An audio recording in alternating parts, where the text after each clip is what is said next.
راجع فینگت اوکیه تو؟ یعنی نوستان نداری؟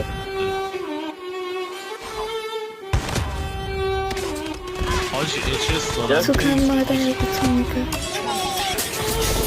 بگرده دیر تو پهتاک بیتام جلو دور بین بیچیتان فیتام بالا تن پیران مشکی ساده اینا ولی بیرنگ مو اکسیدان هاچ پولی تش تیمش سایدش بچگی خوف استایلش از 87 دان یک اون موقع رضا ناصری بود و پایپش وضعیت بود چند سال تلس نیمت بالا سلام اکبار یه اسم انقدر رضا من افتخار داره سه تا برسو باش پر کنم فلکس نمیخوام داستانو بدمش کشو حتی اگه واسه پول کم بیاد کشو خونه ایرونی میجوشه تو رگام با اینکه دوتا پاسپورت تو کشو هنوزم صبح رفیقام آتیشی میزنن ویولون چند سال ترجیح دادم پول سیگار بشه غذا برای حیوانای تو خیابون هر جا برم سفت زمین زیر پام شب سماق نیمکم جسیانو زندگی دو بخش خونه با رفیقات پولی واسه هیچ کی جز این دوتا نیارو لژندم از الان میخورم قسم رو اسمم حرفی که میزنم سنده مهم نی کی هستی موضوعت من